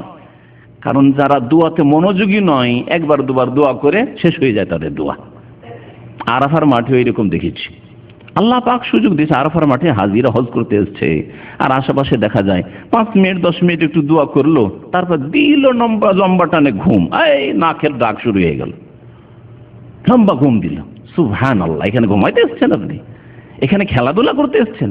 এখানে ওই জাবালে রাহমা দেব বিদাতি কাজ, এখানে যাবো ওইখানে যাবো, এই করতে এসছে, হাট বাজার করতে এসছেন, হালকা খেয়ে নেন। আর জোহর আসর এই জন্য তো একসাথে পড়িয়ে দেওয়া হয়েছে যে আপনি মাগরিব পর্যন্ত 2-4 ঘন্টা দোয়া করবেন। আধা ঘন্টা দোয়া করা তৌফিক হয় না, 1 ঘন্টা একটানা দোয়া করা তৌফিক হয় না, বারবার করে ইয়া রাব্বি আল্লাহ আল্লাহ বলা তৌফিক হয় না। অধিকাংশ হাজিদের অবস্থা এরকম, খুশু নেই, নমনীয়তা নেই, একগ্রচিত্তে দোয়া নেই, একটু খেয়াল খুশি একটু দোয়া করলো, মনোযোগ দিয়ে দোয়া করা নেই। আল্লাহ পাক যেন সকলকে হিদায়াত দান করেন। তো নবী করিম সাল্লাল্লাহু আলাইহি ওয়াসাল্লাম বলছেন ওই ব্যক্তি দোয়া করছে, 4র্থ লক্ষণ দোয়া কবুল হওয়ার পাওয়া যাচ্ছে, ইয়া রব্বে বারবার কে আল্লাহ, হে রব হে রব হে রব, হে পালন কর, রব মানে পালন কর্তা, হে প্রতিপালক লালন পালনকারী, তুমি আমাকে রিজিক দাও। রব রিজিক দিয়ে থাকে। আল্লাহর নাম ধরে আল্লাহর কাছে দোয়া করলে আল্লাহ পাকের দোয়া, আল্লাহ পাক দোয়া কবুল করেন, সেই লক্ষণও পাওয়া যাচ্ছে। কিন্তু দোয়া কবুল হচ্ছে না কেন? নবী সাল্লাল্লাহু আলাইহি ওয়াসাল্লাম বলেন ওয়া মাতআমুহু হারামুন ওয়া মালবাসুহু হারাম ওয়া মাশরাবুহু হারাম ওয়া গুযিয়া বিল হারাম ফান্না ইউস্তাজাবু লিযালিক। এর খাবার যা খায় তা হচ্ছে হারাম, ভাত রুটি যা খায় হারাম, না সিগারেট পান করে হারাম, মদ খায় হারাম, সিনেমা হল থেকে আই পর্যন্ত আসে হারাম, হারাম হারাম ব্যবসা করে, ফিল্মের ব্যবসা করে, ফিল্মের স্টুডিওর ব্যবসা করে, ওই ব্লু ফিল্মের সিডি বিক্রি করে, হারাম। এই বহু হারাম, যতগুলি হারাম মের ব্যবসা রয়েছে বা হারাম উপকরণ রয়েছে রুজি অর্জন করার, সেইভাবে সে হারাম রুজি গ্রহণ করে। ও মাশরাবুহু হারাম, যা পান করে তা হারাম, নলকূপটা যে বসিয়ে বাড়িতে যেটা হারাম পয়সা দিয়ে, মাশরাবুহু হারাম। ও মালবাসুহু হারাম, লিবাস পোশাক যে আছে গায়ে তাও হারাম, সবকিছু হারাম। ও গুযিয়া বিল হারাম, এমনকি তার আহার খাদ্যই হচ্ছে, গেজাই হচ্ছে হারাম, দৈনন্দিন হারামই খাইছে। নবী করিম সাল্লাল্লাহু আলাইহি ওয়াসাল্লাম বলছেন ফান্না ইউস্তাজাবু লিযালিক, আল্লাহ এর দোয়া কি করে কবুল হবে? অথচ 4টি লক্ষণ পাওয়া যাচ্ছে দোয়া কবুল হওয়ার। হালাল যদি খেত তাহলে 4টি লক্ষণ পাওয়া যাচ্ছে। মুসাফিরের দোয়া খণ্ডন হয় না, আল্লাহ পাক কবুল করে। বিনয়ী হইলে আল্লাহ পাক শোনেন, হাত উঠিয়ে দোয়া করলে আল্লাহ পাক শোনেন, বারবার করে আল্লাহকে ডাকলে আল্লাহ পাক শোনেন। তারপরে এই লোকের দোয়া কবুল হচ্ছে না, সহিহ মুসলিমের হাদিস। তাহলে বোঝা গেল যে যেই সব ভাইরা, ভাই হোক অথবা বোন হোক, যারা হারাম খায় আর হারাম খেয়ে দোয়া করে, আল্লাহ পাক দোয়া কবুল করেন না। আজকে অধিকাংশ মুসলিমদের দোয়া এই জন্য কবুল হয় না। নিজের ব্যক্তি জীবনের ক্ষেত্রে দোয়া কবুল হয় না, পারিবারিক ক্ষেত্রেও দোয়া কবুল হয় না। কত দোয়া করলো, রব্বি হাবলি মিনাস সালিহিন, আল্লাহ নেক ছেলে দাও, রব্বানা হাব লানা মিন আজওয়াজিনা ওয়া যুররিয়াতিনা, আল্লাহ ভালো স্ত্রী দাও, পেল না। কারণ মাতআমুহু হারাম, খেয়েছে হারাম, পড়েছে হারাম, পান করেছে হারাম, চলাফেরা করেছে হারাম পয়সা নিয়ে। নবী করিম সাল্লাল্লাহু আলাইহি ওয়াসাল্লামের আরেকটি হাদিস সহিহ বুখারীতে রয়েছে, কিয়ামতের লক্ষণ। আর আমরা একেবারে কিয়ামতের দরজায় পৌঁছে গেছি, কিয়ামতের তটে পৌঁছে গেছি। নবী করিম সাল্লাল্লাহু আলাইহি ওয়াসাল্লাম থেকে আবু হুরায়রা রাদিয়াল্লাহু তাআলা আনহু বর্ণনা করেছেন, কাল নবী সাল্লাল্লাহু আলাইহি ওয়াসাল্লাম বলেছেন, ইয়াতি আলা নাসে জামান, এমন একটা সময় আসছে, আগামীতে এমন একটা সময় আসছে যেই সময়ে লা ইউবালিল মারউ মা আখাযা মিনহু, কোন মানুষ পরোয়াই করবে না, বেপরোয়া, কোথা থেকে পয়সা আসলো, আমার যে বাড়িটা হইল কোত্থেকে, আমার যে গাড়িটা হইল কোত্থেকে, আমি যে বিবাহতে এই খরচ করলাম কোত্থেকে, এই যে মোহরানা দিলাম কোত্থেকে, এই জমি জায়গা করলাম কোথা থেকে, আমার যে ব্যবসায় প্রতিষ্ঠান দাঁড়িয়েছে কোত্থেকে, এই যে রুমগুলি তৈরি হলো আমার ব্যবসা দোকানপাট, সেগুলি কোথা থেকে। লা ইউবালিল মারউ মা আখাযা মিনহু, কোনখান থেকে নিল টাকা পয়সা, কোনো পরোয়াই করবে না। আমিনাল হালালে আমিনাল হারাম, সেটা হালাল থেকে আসলো না হারাম থেকে আসলো, কোনো পরোয়া নেই। কিছু হালাল এসছে আর হারামে ভরা, কোনো পরোয়া নেই তার। এইরকম যদি অবস্থা হয় তাহলে কিয়ামত ঘনিয়ে এসছে। আর অধিকাংশ মানুষের অবস্থা আজকে পয়সার পিছনে, অধিকাংশ মানুষ এমন ছুটা ছুটেছে। ওমরা অফিসে চাকরি করে, এক ছেলের খবর পেলাম, ওমরা অফিসে চাকরি করে, আর টাকা পয়সা 30 অথবা তারও বেশি, 30,000 বা তারও বেশি তার কাছে মালিক জমা রেখেছে আমানত, একটু দাঁড়িয়েও দেখেছে, বিশ্বাস করেছে, টাকা নিয়ে দেশে টান।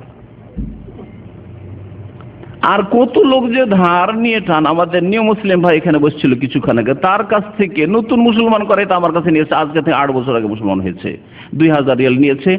আমার আব্বার সাথে কথা বলেছি, আর কথা বলিও দিয়েছে, তুমি আমার একটা ভাই, আর আমরা 5 ভাই, তোমাকে দিয়ে 6 ভাই। এইভাবে ধোকা দিয়ে 2000 রিয়াল নিয়ে গিয়েছে তো গিয়েছে, টেলিফোন বদলিয়ে দিয়েছে, বাসাও বদলিয়ে দিয়েছে।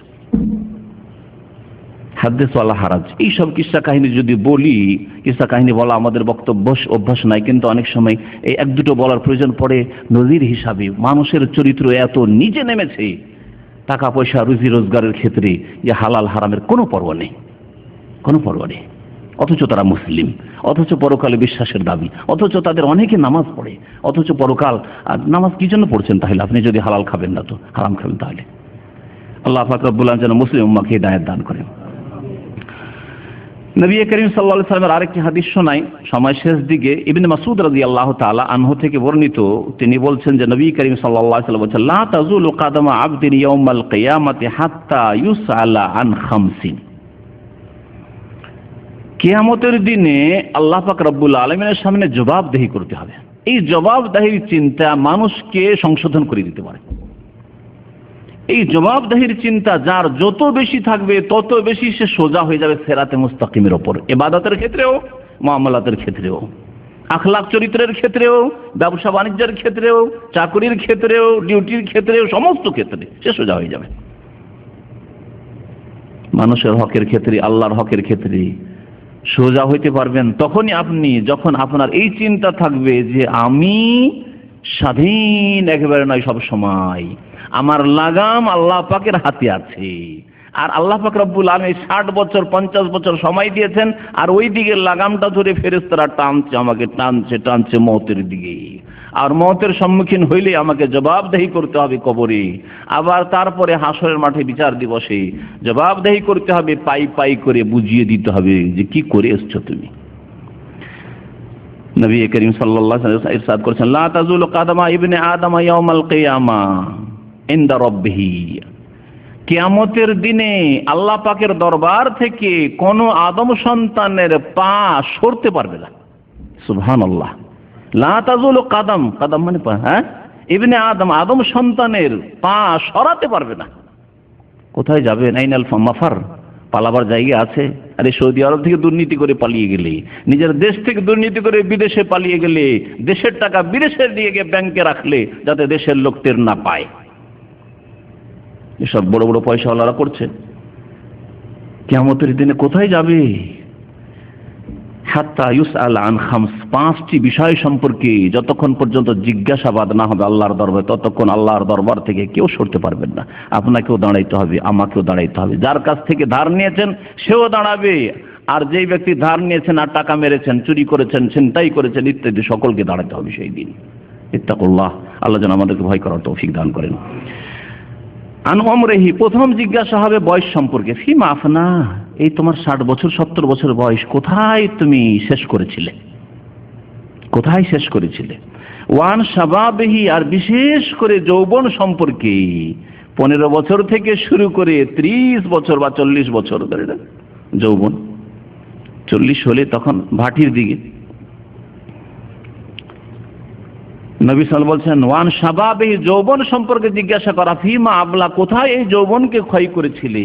হালালে ক্ষয় করেছিলে, হারামে ক্ষয় করেছিলে, চরিত্রবান ছিলে, চরিত্রবতী ছিলে, হে বান্দা হে বান্দি। আল্লাহ পাক জিজ্ঞেস করবেন এই যৌবন সম্পর্কে, কারণ যৌবনে অধিকাংশ মানুষের পদস্খলন ঘটে থাকে, যৌবনে অধিকাংশ মানুষের ভুল ভ্রান্তি হয়ে থাকে, অন্যায় হয়ে থাকে। আর যৌবনে যেই ব্যক্তি নিজেকে গুনাহ থেকে বাঁচিয়ে নিতে পারলো, তাকওয়ার জীবন যাপন করতে পারলো, পাপ মুক্ত হতে পারলো, সেই ব্যক্তি হতে পারে না যে 15 থেকে 40 পর্যন্ত 5 ওয়াক্ত নামাজি ছিল, চরিত্রবানও ছিল, হালাল খেত, আর 40-এর পরে হারাম খাওয়া শুরু করলো, 40-এর পরে নামাজ ছেড়ে দিল। এটা সাধারণত হয় না। আল্লাহ পাক রব্বুল আলামিন দয়া করেন ওই ব্যক্তির, যেই ব্যক্তি যৌবনের এত বড় একটা সময় আল্লাহর ইবাদত বন্দেগীতে কাটাবে, হারাম থেকে বেঁচে থাকবে, তাকে আল্লাহ পাক ধাক্কা দিয়ে রহমত থেকে বঞ্চিত করবেন, এটা আল্লাহ পাক করবেন না। এই জন্য এই বয়সটা আমরা, আমাদের সামনে যেসব ভাইরা রয়েছেন, অধিকাংশ যুবক লোকেরা রয়েছেন, এর মধ্যে 40-এর নিচে প্রায় লোকেরা রয়েছেন, আল্লাহকে ভয় করুন এবং এই সময় সম্পর্কে সজাগ থাকেন। এই সময় যাতে করে কোনো রকমের আল্লাহর হকের ক্ষেত্রে অথবা মানুষের হকের ক্ষেত্রে অথবা ব্যক্তি জীবনের ক্ষেত্রে, পারিবারিক জীবনের ক্ষেত্রে আমাদের দ্বারা অন্যায় কাজ না হয়। ওয়ান মালিহি মিন আইনা ইকতাসাবাহু ওয়া ফিমা আনফাকাহ, 5টি প্রশ্নের 2টি প্রশ্ন ধন সম্পদ সম্পর্কে হবে। ওয়ান মালিহি, ধন সম্পদ সম্পর্কে আল্লাহ পাক জিজ্ঞাসা করবেন 2টি প্রশ্ন, 2টো দিক। একটা হচ্ছে কোনখান থেকে ঢুকলো আর কোন দিকে বের হইল। মিন আইনা ইকতাসাবা, কোথা থেকে তুমি উপার্জন করেছিলে? এই যে লাখ লাখ টাকা তোমার কাছে এসেছিল, এই যে বাড়ি করেছিলে, গাড়ি, বিবাহ শাদী করেছিলে, তুমি এই খুব সুখ শান্তি ভোগ বিলাসের জীবন যাপন করেছিলে, দুনিয়াতে মনে করতে খুব সুখী আমি। কাল্লা ইন্নাল ইনসানা লা ইয়াতগা আর রাআহু ইসতাগনা। আল্লাহ পাক ইরশাদ করছেন, মানুষের বদ স্বভাব হচ্ছে যে মানুষ যখন অভাব মুক্ত হয় তখন সীমা লঙ্ঘন করে ফেলে। আল্লাহ পাক অভাব মুক্ত করলে তখন বাড়াবাড়ি করে সীমা লঙ্ঘন করে পাপে ডুবে যায়। যখন ঘরে পয়সা ছিল না তখন আপনি ফিল্ম দেখেননি, কারণ টিভি কেনার পয়সা ছিল না। কিন্তু এখন একটু পয়সা হয়েছে, সৌদি আরবে এসে এখন ডিশ লাগিয়ে আর নোংরা ছায়া ছবি আর কত খারাপ দৃশ্য দেখছেন আর কত খারাপ কথা শুনছেন। আপনি আপনি আপনি নিজেকে হারামে ডুবিয়ে দিয়েছেন। নবী করিম সাল্লাল্লাহু আলাইহি ওয়াসাল্লাম মিন ইকতাসাবা, কোথা থেকে উপার্জন হয়েছিল, ফিমা আনফাকা, আর কোথায় ব্যয় করেছিলে, কোথায় খরচ করেছিলে। তাহলে টাকা পয়সা সম্পর্কে, ধন দৌলত সম্পর্কে দুই দিক থেকে প্রশ্ন হবে, কোথা থেকে কামাই হয়েছিল, উপার্জন হয়েছিল, আর কোথায় গিয়ে খরচ হয়েছিল। কিছু লোকেরা আছে উপার্জনের ক্ষেত্রে হারাম উপার্জন করে, ওখানে গিয়ে ফেসে যাবে। আর কিছু লোকের আছে উপার্জন তো হালাল, মাশাআল্লাহ, মেহনত করা টাকা পয়সা, হালাল ব্যবসা, এক পয়সা কারো হারাম খায়নি, কিন্তু ব্যয় করার ক্ষেত্রে, খরচের ক্ষেত্রে শয়তান বিভ্রান্ত করেছে। পয়সা হালাল হইতে হালাল পয়সাকে আল্লাহর সন্তুষ্টির কাজে না লাগিয়ে হারাম কাজে ব্যয় করেছে, হারাম কাজে ব্যয় করেছে, অন্যায় কাজে ব্যয় করেছে, অপচয় করেছে। যাদের দেওয়া ছিল তাদেরকে দেয়নি, যাদের হক ছিল বাবা মাকে দেয়নি, আত্মীয় স্বজনকে দেয়নি, গরিব দুঃখী যে গ্রামবাসী ছিল তাদের খোঁজ খবর নেয়নি, কিন্তু নিজে ভোগ বিলাস করে অপচয় করেছে আর অনেক হারাম কাজ করেছে। 10 টাকায় খাওয়া হয়তো 50 টাকা খরচ করা। আপনার যদি 10 টাকায় আপনার হোটেল বিল হয়, তাহলে সেখানে যদি আপনি 200 টাকা খরচ করেন, 10 টাকা জায়গায় 20 টাকা হইতে পারে, 200 টাকা খরচ করেন, কিন্তু গরিব একজন খেতে পায় না, বস্ত্র পায় না, বাড়ি ঘর নেই, তাকে 50টা টাকা দিতে আপনাকে কষ্ট লাগে। আল্লাহর দিনের খেদমতে, দিনের দাওয়াতের ক্ষেত্রে আপনাকে 100 টাকা খরচ করতে কষ্ট লাগে। এই যদি অবস্থা হয় তাহলে কি করে জবাব দেন? ফিমা আনফাক, কোথায় খরচ করেছিল তোমার টাকা? দিনের দাওয়াতের ক্ষেত্রে, ইসলাম প্রচারের ক্ষেত্রে, ইসলামী প্রতিষ্ঠানের ক্ষেত্রে, মাদ্রাসায়, মসজিদে, ইয়েতিমখানায়, গরিব দুঃখীকে দিয়েছিলে, আত্মীয় স্বজনকে দিয়েছিলে, আল্লাহ পাক জিজ্ঞেস করবেন ফিমা আনফাকা। 5 নম্বরের প্রশ্ন হবে বিদ্যা সম্পর্কে। প্রত্যেকের কাছে জ্ঞান আছে, এলম আছে, কারো কাছে অল্প জ্ঞান আছে, কারো কাছে বেশি জ্ঞান আছে, কিন্তু সকলের কাছে আল্লাহ পাক রব্বুল আলামিনের সামনে সকলের কাছে অল্প জ্ঞান আছে। যতই বড় আলেম হোক না কেন তার কাছে অল্পই জ্ঞান আছে, কিন্তু জ্ঞান আছে। 5 ওয়াক্ত নামাজ ফরজ, প্রত্যেক মুসলিম জানে।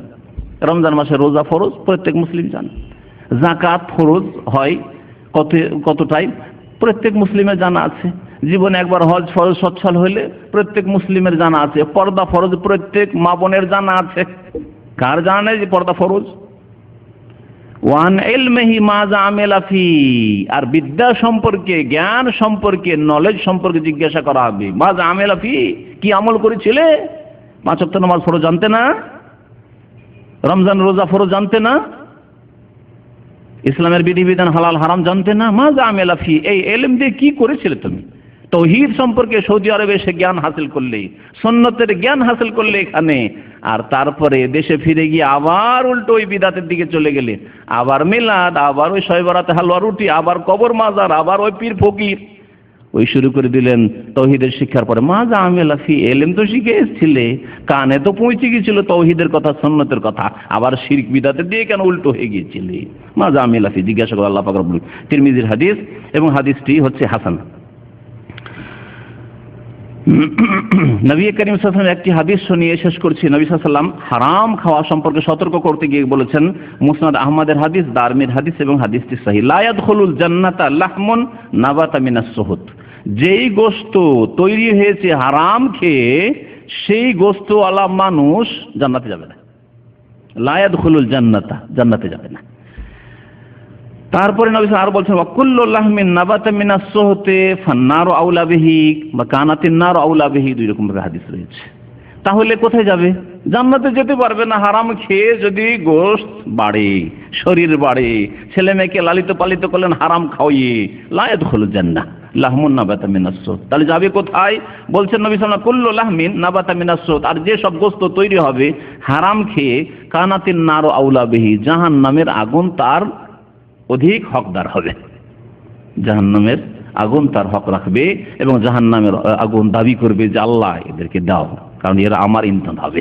ওয়াকুদুহান নাস ওয়াল হিজারা, সেই দিন জাহান্নামের ইন্ধন জ্বালানি হবে মানুষ যারা হারাম খেয়েছে, আল্লাহ পাকের ফরজ ওয়াজিব আদায় করেনি, আল্লাহর প্রতি ঈমান নিয়ে আসেনি, পরকালে বিশ্বাস করেনি, পরকাল সম্পর্কে চিন্তাশীল হয়নি। আল্লাহ পাক রব্বুল আলামিন সবচেয়ে সর্বহারা কিয়ামতের দিন ওই লোকদেরকে করবেন যারা হারাম খেয়েছে। ও আকালা মাল হাজা, অন্যায় ভক্ষণ, কারো চুরি করেছে, কারো ডাকাতি করেছে, কারো ছিনতাই করেছে, কারো ধার নিয়ে পালিয়েছে, অন্যায় মানুষের হক নষ্ট করেছে যারা, যে কোনো ভাবে হোক না কেন, তাদেরকে নবী সাল্লাল্লাহু আলাইহি ওয়াসাল্লাম বলেছেন মুফলিস, সর্বহারা, নিঃস্ব। এই সর্বহারার দল কিয়ামতের মাঠে হবে আকালা মাজা হাজা, যারা মালধন ভক্ষণ করেছে অন্যায়ভাবে অন্যের। আর এর মধ্যে শীর্ষ স্থানে হচ্ছে সুদখোর, তারপরে ঘুষখোর, যারা সুদের টাকা দিয়ে বড় লোক হয়েছে, ঘুষের টাকা দিয়ে অফিসাররা বড় লোক হয়েছে, সরকার বেতন দিচ্ছে তারপরে ঘুষ খাচ্ছে, না হলে কোনো কাজ করে দেবে না, কোনো কাজ করে দেবেন। একটা পাসপোর্ট বের করতে যান ভারত, বাংলাদেশ, পাকিস্তানে, বিনা ঘুষে আপনি পাসপোর্ট পাবেন না, অথচ আপনি সেখানকার নাগরিক। যে কোনো ক্ষেত্রে ঘুষ না দিয়ে জমি জায়গার কোনো কাজ করে নিতে হবে, সেখানে ঘুষ না দিলে আপনার কাজ হবে না।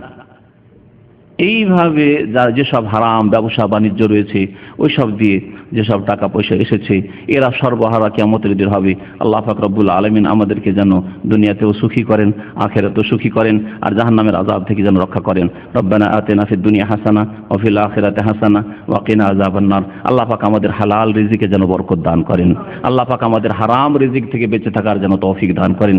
আল্লাহুম্মা কফিনা বিহালালিকা আন হারামিকা, আল্লাহ হারাম থেকে বাঁচিয়ে রেখে আল্লাহ আমাদের জন্য হালালকে যথেষ্ট করো, আর আমাদের লোভকে সংযত রাখার তৌফিক দান করো। ওয়াগনানা বিফদলিকা আম্মান সিওয়াক, আর তোমার অনুগ্রহ দিয়ে তুমি আমাদেরকে অভাব মুক্ত করে দাও, সচ্ছল করে দাও, আর তোমার ছাড়া অন্য কারো দরবারে যেন হাত না বাড়াইতে হয়। আল্লাহ তুমি আমাদেরকে অভাব মুক্ত করে দাও, আমাদেরকে দুনিয়াতেও সুখী করে দাও, আখিরাতেও সুখী করো। আল্লাহ আমাদেরকে জান্নাতুল ফিরদৌস দান করো। আল্লাহ পাক রব্বুল আলামিন আমাদের রিজিকে বরকত দান করো, আমাদের ছেলে মেয়েদের রিজিকে বরকত দান করো। আল্লাহ পাক রব্বুল আলামিনের কাছে আরো দোয়া করি, আল্লাহ পাক আমাদেরকে নেক সন্তান দান করো, আল্লাহ পাক আমাদেরকে নেক পরিবার দান করো। আল্লাহ পাক রব্বুল আলামিনের কাছে দোয়া করি, যেসব ভাইদের পেরেশানি রয়েছে আল্লাহ পাক যেন পেরেশানি দূর করে দেন, যেসব ভাইরা কর্মহীন রয়েছেন আল্লাহ পাক তাদেরকে ভালো কাজের জন্য ব্যবস্থা করে দেন, যেসব ভাইরা অসুস্থ রয়েছেন আল্লাহ পাক, বাপ বোনেরা অসুস্থ রয়েছেন আল্লাহ পাক তাদেরকে যেন সুস্থতা দান করেন, যারা নিঃসন্তান রয়েছে আল্লাহ পাক তাদেরকে যেন নেক সন্তান দান করেন, আর যেসব ভাই বোন মুমিন মুমিনাত দুনিয়া থেকে বিদায় নিয়েছেন আল্লাহ পাক তাদেরকে যেন জান্নাতুল ফিরদৌস দান করেন, তাদের কবর আযাব যেন দূর করে দেন। সুবহানা রাব্বিকা রাব্বিল ইজ্জাতি আম্মা ইয়াসিফুন ওয়া সালামুন আলাল মুরসালিন ওয়ালহামদুলিল্লাহি রাব্বিল আলামিন। গুরুত্বপূর্ণ প্রশ্ন করেছেন আমাদের এক ভাই, প্রশ্ন করেছেন একটা গুরুত্বপূর্ণ প্রশ্ন। যারা ট্যাক্সি চালান তারা 10 টাকার ভাড়া অনেক সময় 20 টাকা নিয়ে নেন। হয়তো বাইরে থেকে এসছে, শহরের লোক হলে তাহলে তো বুঝে নিত যে কত টাকা ভাড়া এখানে আছে না আছে, কিন্তু বাইরে থেকে এসছে বা সোজা মানুষ বুঝে না। তো এইভাবে 10 টাকার জায়গায় 20 টাকা নেওয়া জায়েজ নয়, এটা শোষণ, জুলম। তবে 10 টাকার জায়গায় 12 টাকা 15 টাকা, হয়তো কেউ 10 টাকা নেই 15 টাকাও নেই, এইরকম চলতে পারে। কিন্তু আপনি এটা সাদা সিধা লোক অথবা অশিক্ষিত লোক বা হয়তো বাইরে থেকে এসছে, গ্রাম থেকে পল্লী থেকে এসছে, ঠকবেন, এটা জায়েজ নয়। এটা যদি আপনার সাথে করা হইতো তাহলে আপনি পছন্দ করতেন না। নবী সাল্লাল্লাহু আলাইহি ওয়াসাল্লাম বলেছেন মুমিন হইতে পারবেন লা ইউমিনু আহাদুকুম, তোমাদের কেউ খাঁটি মুমিন হতে পারবে না হাত্তা ইউহিব্বা লি আখিহি মা ইউহিব্বু লিনাফসিহি মিনাল খায়র, নিজের জন্য যে কল্যাণ পছন্দ করে অন্য ভাইয়ের জন্য সেই কল্যাণ পছন্দ করবে। আপনার গাড়ি না থাকা, আপনি যদি ওই ট্যাক্সিতে উঠতেন, আপনিও মনে 10 টাকাতে যেতে পারলে ভালো হতো, আমাকে যেন কেউ না ঠকে, তেমনি আপনিও কাউকে ঠকবেন না। মান গাশশানা ফালাইসা মিন্না, নবী সাল্লাল্লাহু আলাইহি ওয়াসাল্লাম বলেছেন যে ব্যক্তি ধোঁকা দেয় সে আমার উম্মতের লোক না। আমাদের এক দায়ী খুব সোজা লোক ছিল, চলে গেছে, দেশে চলে গেছে, দিনাজপুরে আলাসাই ছিল। এই ঘটনা এর আগে এক বক্তব্য অনেক দিন আগে বয়ান করেছে, আজকে তো 10 বছর আগের ঘটনা। দাম্মাম এসছে আর সকাল সকাল আমাদের খোঁজখাজ করেনি, সকালবেলা তখন অফিসও খোলেনি, এইখান থেকে চেপেছে এক ট্যাক্সিতে, তাও বাংলাদেশি ট্যাক্সি। আশ্চর্য হয়ে যাবেন কি লোভ মানুষের। আর যাবে সে ওই যে কার্টন হোটেল, এখান থেকে 15 থেকে 20 টাকা ভাড়া, আমি জানি 15 টাকা তো যাওয়া যায় তাই না, ধরেন 20 টাকা একটু বেশি হইলে। ওর কাছে চেয়েছে 60 টাকা, চেয়েছে 60 টাকা, বলছে যে 60 টাকা আছে, 50 টাকা নেন। বলছে না না না হবে না। রাস্তায় গিয়ে বলেছে 5 টাকা রাখেন, রাস্তায় আমার পানি টানি খাওয়ার দরকার পড়ে, তাও রাজি হয়নি শয়তান। আল্লাহ যেন বরকত না দেন, লা বারাকাল্লাহু ফীহি, আল্লাহ যেন হিদায়াত দান করেন। এই হচ্ছে অবস্থা। তো এইভাবে ধোঁকা দেওয়া হারাম। একটা সোজা মানুষ আলাদা থেকে গেছে, এখানকার খবরই রাখেন না কেন, আমার মতো লোক হইলে কখনো চাপতো না ওই ট্যাক্সিতে। আমি জানি যে এখানে কত ভাড়া হয়। হ্যাঁ মিটারে নেন, অসুবিধা নেই। হ্যাঁ জি হ্যাঁ হ্যাঁ, তো মিটার চালিয়ে দেন তাহলে, কিন্তু ধোকা দেবেন না। যদি এমনি রেট থাকে 20 টাকা আর বিনা মিটারে আপনি ধোকা দেবেন, জায়েজ না। হ্যাঁ, ইচ্ছাকৃত 500 টাকা দিই, অসুবিধা নেই। ইচ্ছাকৃত কেউ যদি হাজার হাজার টাকা আপনাকে বকশিস দেয়, আপনার গাড়িতে চললাম দিয়ে দিলাম, অসুবিধা নেই।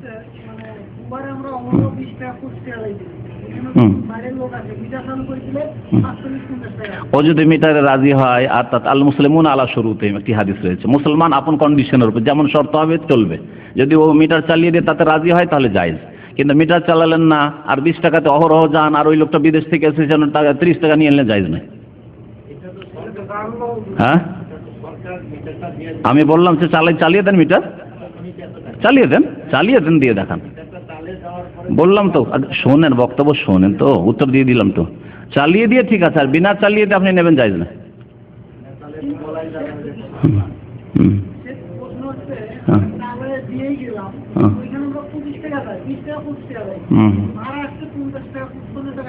আচ্ছা, ওই ক্ষেত্রে ওকে চুক্তি করে উঠবেন যে যা ভাড়া মিটার উঠবে তাই নেব, তাতে রাজি হয় তো উঠবে, না হলে উঠবে না। চুক্তি করে যদি যান তাহলে অসুবিধা নেই। যাই হোক, এক শ্রেণীর লোক আপনাদের মধ্যে আছে বড়ই খেয়ানত করে এরা, আর বড়ই ধোকা দেয়, আল্লাহ হিদায়াত করে ওদেরকে। আপনারা তো যে ভালো কয়টা লোক এখানে আসে, না হলে 1 ঘন্টা এখানে চাকা গুললি তো পয়সা, এখানে আসবেন কেন? এখানে আসতেই রাজি হয় না আপনাদের মতো লোকেরা, কথা বুঝতে পেরেছেন? যারা পেট করে মরে আর ওই হারাম খায়, এইভাবে ধোকা দেয়, তারা কখনো এখানে আসতে রাজি হবে না। আলহামদুলিল্লাহ আপনারা এসেছেন, তো আপনারা মাসলা বুঝছেন। যদি ধোকা না দেন তো জায়েজ আছে, আর যদি ধোকা দেন বাইরের পেয়ে তাহলে জায়েজ না। চাকরির ক্ষেত্রে ঘুষ দেওয়া, শোনেন, এই ক্ষেত্রে ঘুষের সংজ্ঞা জানতে। ঘুষের সংজ্ঞা হচ্ছে অন্যের হক নেওয়ার জন্য যদি টাকা দেন তাহলে সেটা আপনার জন্য ঘুষ, ওই ব্যক্তির জন্য হারাম। ওরা যে টাকা নিচ্ছে ওইভাবে ওদের জন্য হারাম, যারা ঘুষ খাচ্ছে। কিন্তু আপনি ন্যায্য হক নেওয়ার জন্য, পাসপোর্ট নেওয়ার জন্য পয়সা দিতে হলো, আপনার জন্য হালাল, জায়েজ দেওয়াটা। ওই রকমই চাকরি নেওয়ার ক্ষেত্রে আপনি যে ইন্টারভিউ হয়েছে, ইন্টারভিউতে আপনি 1 নম্বরে অথবা 2 নম্বরে আছেন, আর 2টো সিট আছে, ভ্যাকান্সি 2টো আছে, আর আপনি 2 নম্বরে হয়েছেন, তাহলে আপনার হক আছে। এই ক্ষেত্রে যদি আপনাকে টাকা লাগে, জায়েজ আছে। কিন্তু আপনি হয়েছেন 3 নম্বরে, 4 নম্বরে, সিট 2টো, তাহলে 1 নম্বর 2 নম্বরকে উপেক্ষা করে ওদেরকে না দিয়ে আপনাকে এই জন্য দেওয়া হচ্ছে যে আপনি বেশি টাকা দিতে পারছেন, সেজন্য এইরকম চাকরি নেওয়াও জায়েজ না। এই চাকরি রিজিকও হারাম, আর এই ঘুষ দেওয়া হারাম। জি, স্পষ্ট? জি।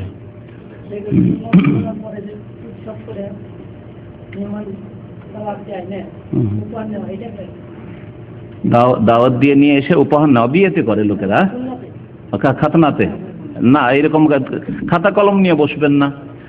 তারপরে এগুলো যে হয়ে গেছে, খাতা কলম নিয়ে বসা, এগুলি জায়েজ নাই। হোটেলের মতো করে, হোটেলের কাউন্টার খোলার মতো। আর অনেক সময় দেখা গেছে বরং বউটাকে বসিয়ে দিয়েছে, বিবাহতে বউকে বসিয়ে দিয়েছে, আর বউকে গনাচ্ছে, বউয়ের হাতে টাকা দিচ্ছে, এগুলি সব হারাম, জায়েজ নাই। তবে কেউ যদি স্বেচ্ছায় গিফট নিয়ে আসে, তাহা দাও তাহাবু, নবী সাল্লাল্লাহু আলাইহি ওয়াসাল্লাম বলছেন হাদিয়া দাও, উপহার দাও, এতে ভালোবাসা জন্মায়। স্বেচ্ছায় কেউ দেয়, গরিবদেরকে লজ্জিত যেন না করেন সেজন্য লুকিয়ে দেবেন, সবার সামনে দেবেন না।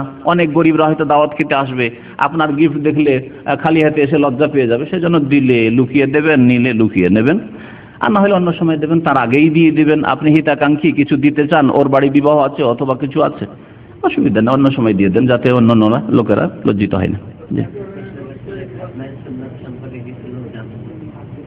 খাতনার সুন্নাত সম্পর্কে, খাতনা সম্পর্কে আলোচনা এর আগে আছে, আকিকার আলোচনা, আর ওই যে নবজাত সন্তানের। বাইরে থেকে একটি প্রশ্ন করেছেন আমাদের ভাইয়েরা, জানতে চেয়েছেন খাতনা সম্পর্কে তো অনেক কথা আছে, কোনটাই জানতে চেয়েছেন? প্রথম কথা, খাতনা যদি বলে যে খাতনা করার হুকুম কি, হ্যাঁ, খাতনা করা ওয়াজিব। কিন্তু খাতনা করা একজন যদি নতুন মুসলমান হয়, তাহলে সেই নিউ মুসলিমকে প্রথম কানে খাতনার কথা বলা যাবে না। কারণ অনেক জাহেল মুসলিমরা খাতনা, মুসলিম হচ্ছে তখনই ওকে বলে দিচ্ছে দেখো মুসলমান হলে কিন্তু খাতনা করতে হবে, হয়তো খাতনাই ওর ইসলামে বাধা হয়ে দাঁড়িয়ে গেল। সুতরাং এইরকম বলা জায়েজ না। এমনকি কেউ যদি মুসলিম হয়, মুসলিম হওয়ার পর খাতনা নাও করে, তাহলে তার নাপাকির কিছুটা আশঙ্কা থেকে যাচ্ছে, কিন্তু সেই ব্যক্তি মুসলিম, সে একটু পরিষ্কার পরিচ্ছন্ন হবে। সে যদি রাজি না হয়, না আমি এই কাজটা করতে পারবো না, 60 বছর বয়স, 50 বছর বয়সে কেউ মুসলমান হচ্ছে, আর যদি ওকে বলেন তোমাকে খাতনা করতে হবে, অনেক সময় রাজি নাও হইতে পারে। সবাই ইব্রাহিম খলিলুল্লাহর মতো হবে না। ইব্রাহিম আলাইহিস সালাম 80 বছর বয়সে খাতনা করেছে, আল্লাহর হুকুম হলো দিলেন, নিজেই খাতনা নিজের করে দিলেন। কিন্তু অনেক নিউ মুসলিম আছে হয়তো খাতনাই বড় বাধা, না না না সব করবো, নামাজ রোজা সব করবো, আমি খাতনা করতে পারবো না। সেজন্য খাতনা ওয়াজিব, কিন্তু কেউ যদি না করে, আমাদের দেশে খাতনার নাম যে মুসলমানই রেখেছে এটি আর এক অজ্ঞতা। খাতনা না মুসলমানি মানে খাতনা না হলে মুসলমানই হয় না, সুতরাং ওকে খাতনা করাইতেই হবে, নামাজ পড়ুক আর না পড়ুক, একটা নিউ মুসলিমকে খাতনা করাইতেই হবে। না, নামাজ না পড়লে মুসলিম হয় না, কিন্তু খাতনা না করলে মুসলিম হয়, খাতনা না করলে মুসলিম হয়, একটা ওয়াজিব ছাড়লো সে। জি, যদি এক্ষেত্রে গুনাহগার হবে। খাতনা ছোটতে করে নেওয়া ভালো, কিন্তু ছোটতেই করা জরুরি নয়, বড় হয়ে 2-4 বছর যতদিন পর্যন্ত তার জন্য পর্দা করা ওয়াজিব হয়নি, খাতনা করে 2-4 বছর 5 বছরে করতে পারে, কোনো